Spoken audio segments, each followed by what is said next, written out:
आज बळीराजा शेतकरी संघटना त्याचबरोबर माझे सहकारी मनसे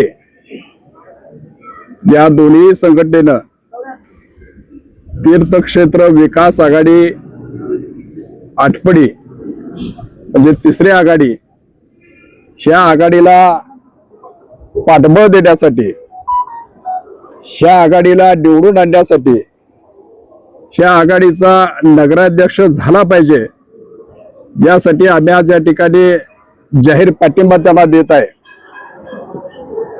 पाठिंबा देण्यापाठीमागची कारण आम्ही आता त्यांचा जाहीरनामा पाहिला, अतिशय चांगल्या पद्धतीनं या आटपडी शहराची त्यांनी मांडणी केलेली आहे। पाठीमाग गेले 3-4 महिन्यापूर्वी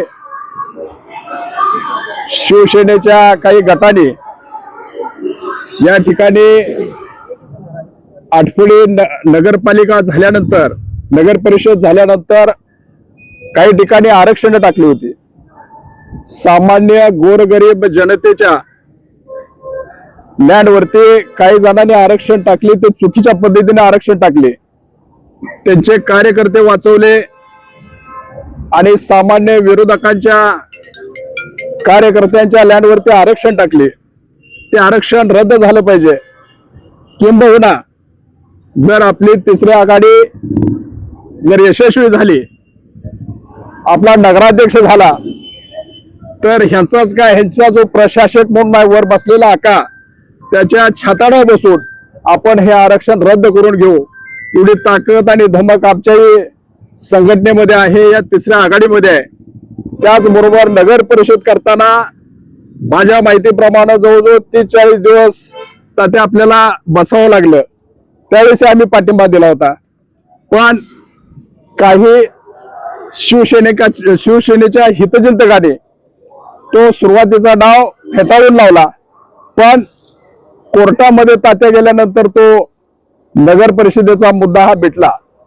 त्याचबरोबर दुसरा किस्सा असा आहे, भाजपच्या बाबतीमध्ये सांगायचं म्हटलं, परवा मी बोललोय, पण भाजपाच्या बाबतीमध्ये बोलायचं म्हटलं तर खाली काय चव राहिलेली नाही।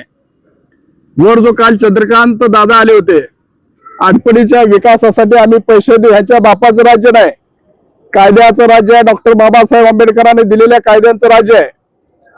नगराध्यक्ष कुठला जरी झाला तरी त्यांना पैसे देणं भाग आहे, निधी देणं भाग आहे, एवढंच मी या ठिकाणी बोलतो। पुन्हा एकदा मनसे आणि बळीराजा शेतकरी संघटनेच्या वतीनं नगराध्यक्ष पदाच्या उमेदवाराला आम्ही जाहीर पाठिंबा देतोय। सौरभ पोपट पाटील असं नगराध्यक्ष पदाच्या उमेदवाराचं या ठिकाणी नाव आहे।